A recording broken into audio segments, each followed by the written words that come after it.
Hi, Gary. Thank you. Great news about Toby. Yeah, great news.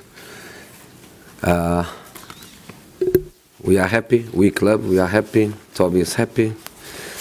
I believe also supporters happy. So good news, really good news. It's already been called by Tottenham fans on social media the Mourinho effect.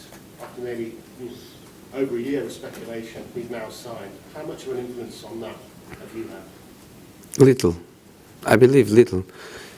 When I read his comments, the thing that jumps immediately is I couldn't be happier in another place. So I think that's a fundamental thing. He loves it here.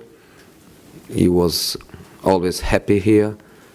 He believes in a better future. He was more than happy to agree. The only thing that maybe I had a little bit of influence on him, maybe the fact that he knows my belief in him. He knows that I think he can be very influential in the team. He played every minute of every match since I arrived, so I think that's a good feeling. 6 matches, playing every minute. But for me, the fundamental thing is this quote: "I couldn't be happier in another place." And do you think this could be the start of a kind of domino effect, like Jan, his Belgian friend? And I don't think it's a domino effect. I think every player is a different situation.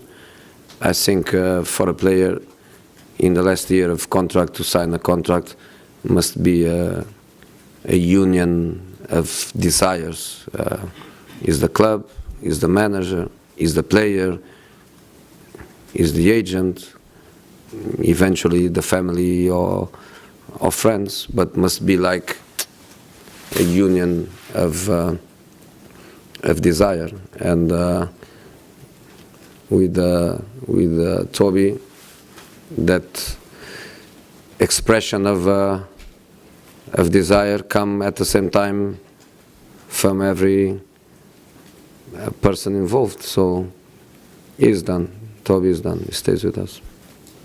I know it's very much your desire to make Sunday Tottenham team versus Chelsea team.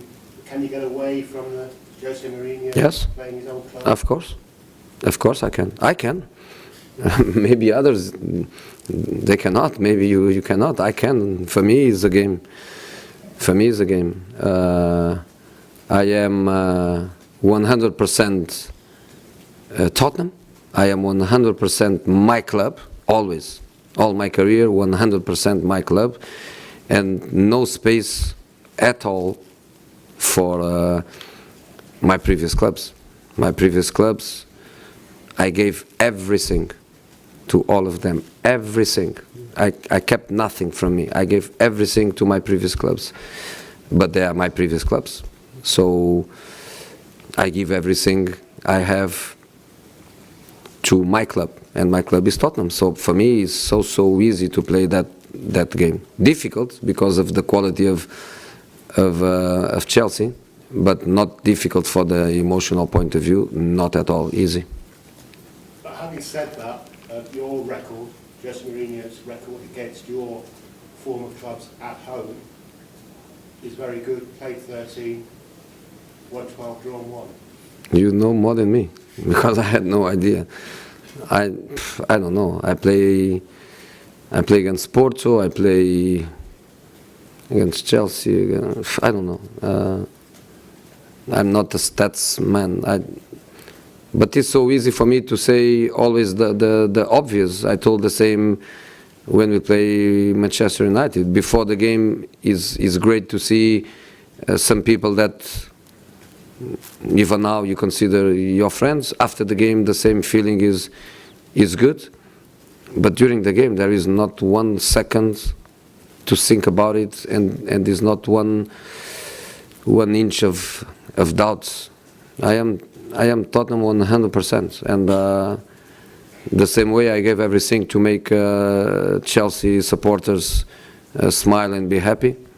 That's exactly the same the same desire I have to give everything to Tottenham fans and to make them smile and be happy, and that's what I want to try on Sunday. Of course, together with my boys, and of course with the help of an amazing stadium.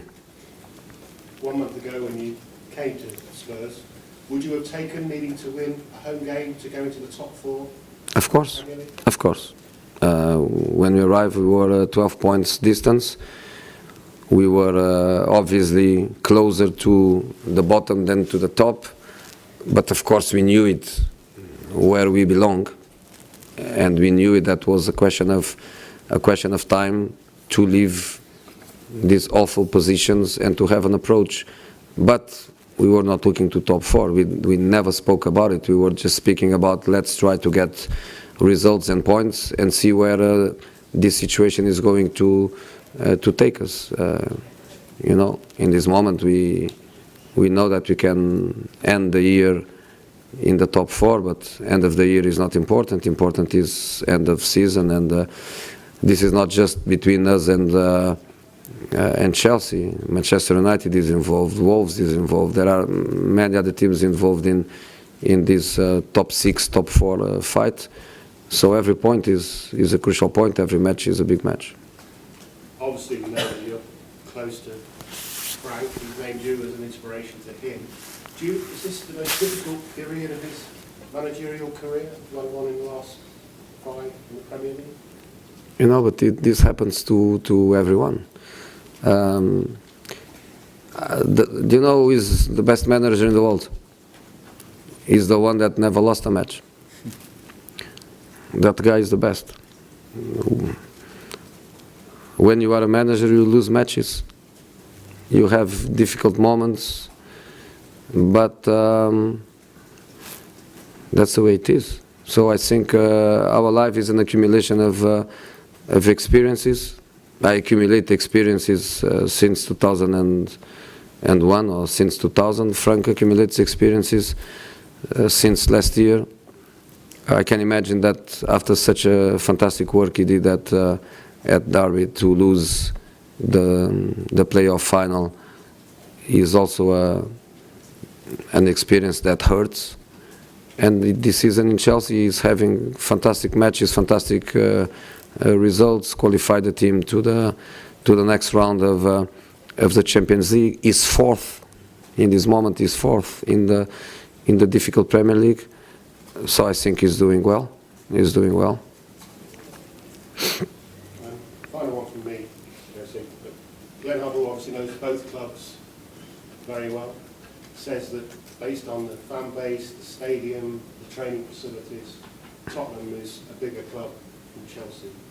Would you agree with him? My club is always the best club in the world. The best, the biggest is always my club. Always. Go to Lindsay. Jose, just regards to Frank and the job that he's done, given that there was the transfer ban at the start of the season, he's brought a lot of young players through, do you think that being 4th at the moment, he's overachieved at Chelsea? I don't think it's a question for me. I don't know. I don't know how to answer to you. I know that he's a manager with potential. I know that his young players are some of the best young players in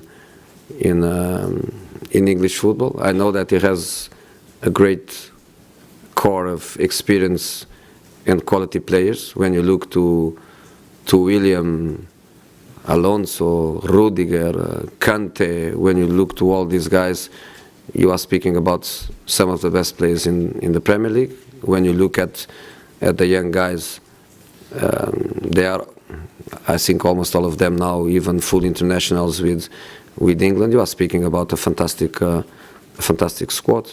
So I'm not surprised that they are doing well. What will you do post-match? Are you going to have a drink? Is that something that you're expecting to do with Frank afterwards?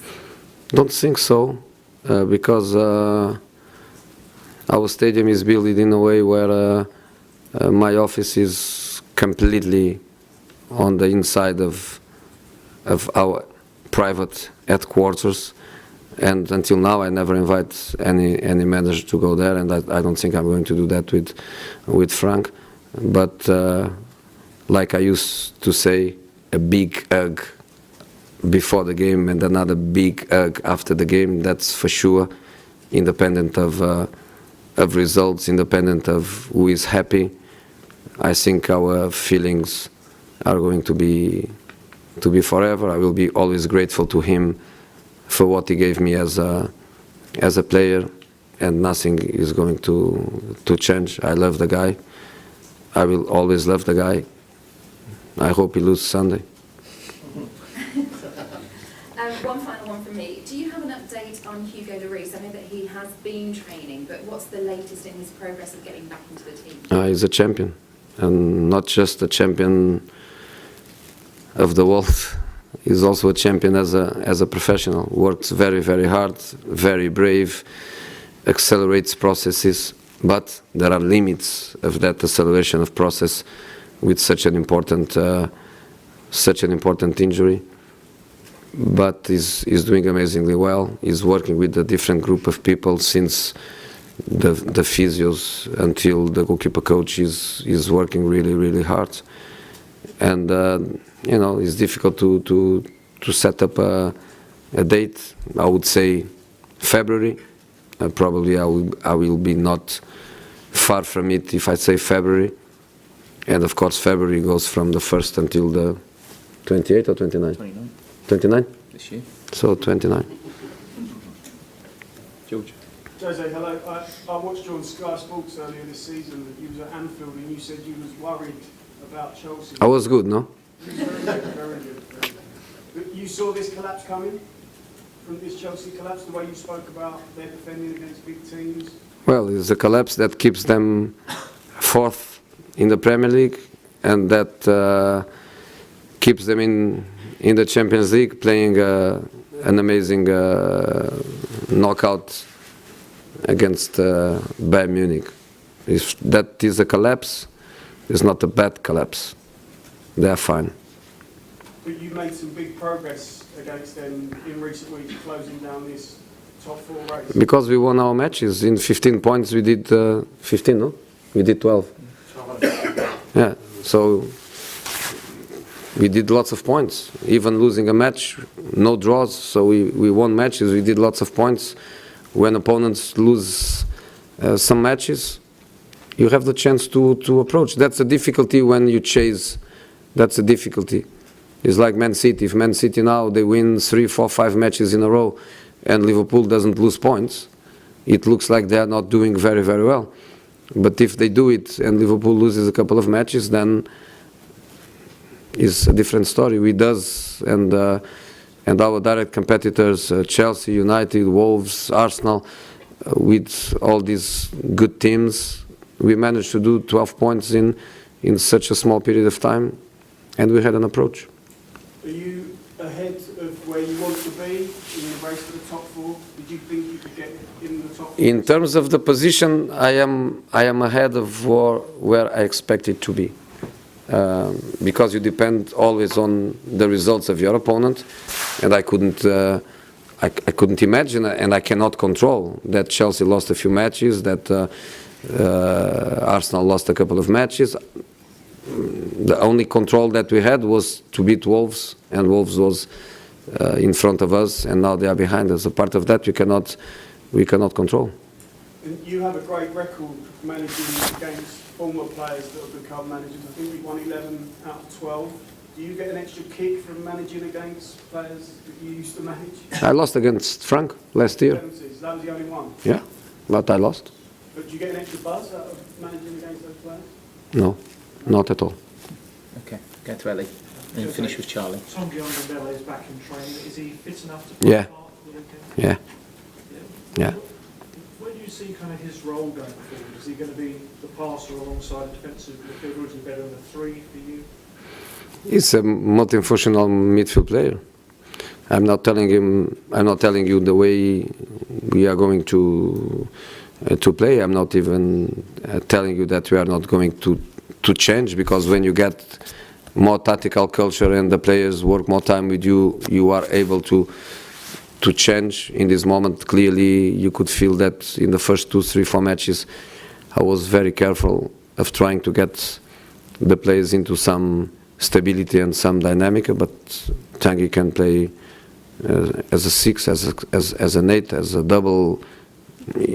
He's a player with a lot of quality. He just need to be physically strong, mentally adapted to the Premier League. The French league is a complete different story, a complete different profile, but fantastic talent. So we are happy that he can help us. Yeah, I mean, this is your first kind of full week, really, without any interruptions. What kind of different things have you been able to work with the team? The intensity of the ideas, because the ideas we always tried to bring them to the training pitch. When I say ideas, I say obviously the tactical ideas, but one thing is to do it with lower intensity and lower density because you played yesterday, because you play tomorrow, and sometimes you don't even do it with real opposition. You do it with what we call passive opposition. In this moment, in this week, was the first week where we managed to do it also using the physical adaptations, and we work at the intensity we like to work, which is an intensity very, very high, because this is the way we try to play, either defensively or offensively. So was fundamentally about that. And between January and February, I think we are going to have a couple of more weeks like that, unless we have some FA Cup replay to play, and then we interrupt one of these possible weeks. But if we don't have draws in our match against Middlesbrough, and eventually in the next round, if we win, then we will be fine, because we are going to have more weeks to work. Okay, finish with Charlie. Just on that, having a full week, do you think we'll see a slightly different looking side on Sunday, just having had that benefit? I hope the team improves, yes. I think we are improving step by step, but fundamentally we are improving with the matches we play more than the training sessions that we have. Are the matches that are bringing us to do correct things, to do mistakes, to analyze the mistakes, to try to go over the mistakes, which we did, of course, a lot since I arrived. Another thing is to have a training week to work, so I would be disappointed if the team doesn't answer well to the quality they gave me, because they gave me lots of quality and commitment and desire in this